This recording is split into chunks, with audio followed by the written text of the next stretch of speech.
He went on Shark Tank looking for $50,000 investment. He was going to give 10% ownership stake in the company if one of the sharks would pony up the $50,000.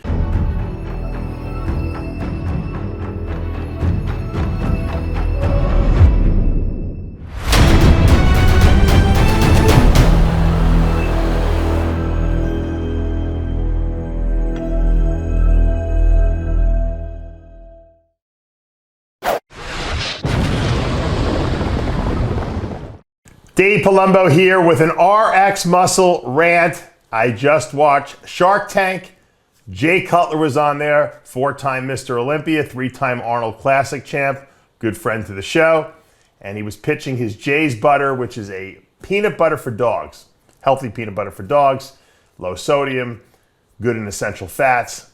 A product after my own heart. You know, if I had, unfortunately my dogs have passed, but I would definitely feed Jay's Butter to my dogs. I think it's a great product.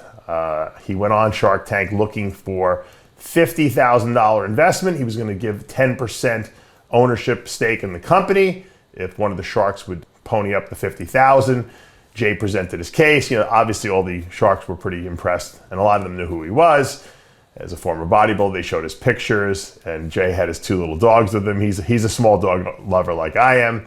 So I can definitely relate to what he was doing. I think Jay really, Jay's got a lot of money, so I think Jay pretty much went on the show for exposure, and he figured, I guess, if he had a shark in his corner, he would have, you know, better distribution of the product. You know, the guy's got 15+ million followers on social media, so I mean, he's got plenty of people to sell this thing to, and a lot of these people I'm sure who follow him have dogs, so he could sell a lot of product. I think he was having some distribution issues or manufacturing issues with the product initially, and he couldn't get enough of it or something like that. But it seemed as though, you know, the sharks were interested, but you know, you get the standard offer. Mark Cuban, you know, doesn't think he can turn around his money fast enough, so he doesn't want to, you know, he's out.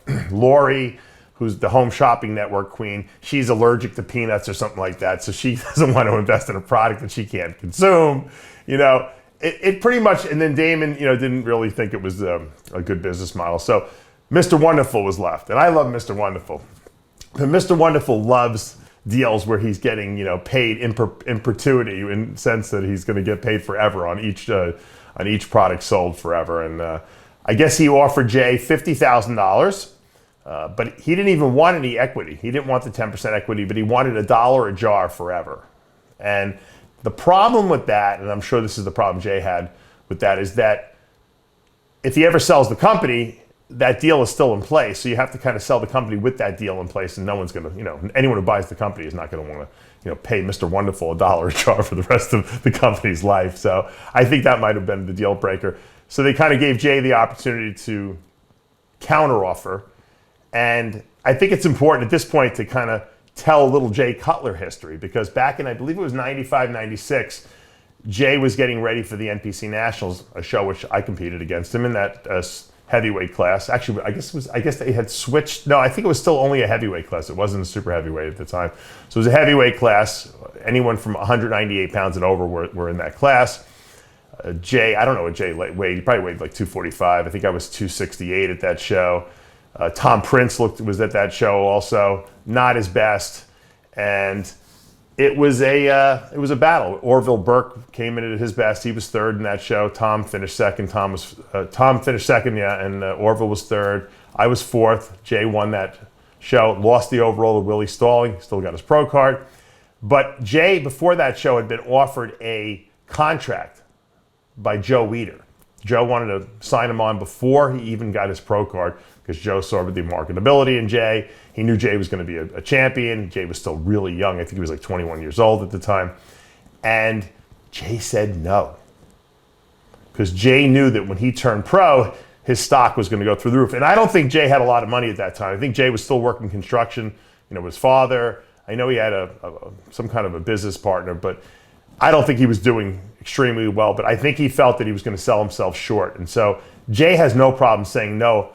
And if he has no problem saying no when he has no money, going into Shark Tank, knowing he has a bank account full of money and he has a lot of people that he could potentially get to invest, I don't think Jay wanted to sell the deal short, and he knew what he was comfortable with. And he said no. And I got to tell you, not many people say no on Shark Tank. You know, when a shark offers them a deal, you know, they usually take it. And the difference is that Jay just didn't need the money. And so, but if he hadn't needed the money, you know, that might have been a sweet deal for him to get that $50,000, you know, investment money, and then, you know, to take the company to the next level. So I thought it was pretty cool, you know, see Jay on there. It definitely has to help the exposure of his product, you know. So if his 15 million plus Instagram fans don't buy the product, you know, he has a whole new audience now who saw the pet butter and, you know, could potentially buy it. I don't know if they, I think they, I'm pretty sure, I don't remember if they plugged his site, but anyone can just, you know, kind of Google Jay's butter now, especially if you're a dog lover and you know anything about nutrition and you know about, you know, healthy type treats.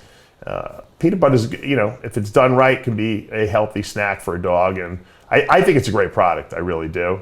I don't know, you know, if mainstream America is going to buy it because it's kind of a treat and it's kind of, you got to scoop it out. It's not like, it's not an easy treat. You know, most people like to just dig their hand into a bag and throw a couple, you know, bones on the floor and the dogs, you know, chomp them down. But this is more of a real food type treat. So congratulations, Jay, for getting on Shark Tank and for them airing it on national television. I hope you get a lot of sales from that. And congratulations for standing your ground and not selling yourself short. You knew what you wanted when you went there. You didn't get it, and you walked away. A better man for that. But I remember seeing Steve Kuklo on Shark Tank. He did great. Stan Efferding was on Shark Tank. He did great. They both got deals, actually. I don't know how it went with the deal down the road, but they both got deals. So bodybuilders seem to be pretty successful on Shark Tank. I don't know if it's the muscle. It kind of like enamors the sharks to that look of health and fitness and vitality. And, you know, we look like, you know, obviously like complete freaks on TV. Jay looks big, you know. Jay might not be as big as he used to be, but on TV, it adds like, you know, 20 pounds to your body. So I thought he looked really good on there. And his partner was very well spoken as well. And so, you know, I think it was a win-win. He didn't have to walk away with any cash or any investors because Jay didn't need that. He needed the publicity. He got it. Great job, Jay Cutler. Dave Palumbo with an RxMuscle rant.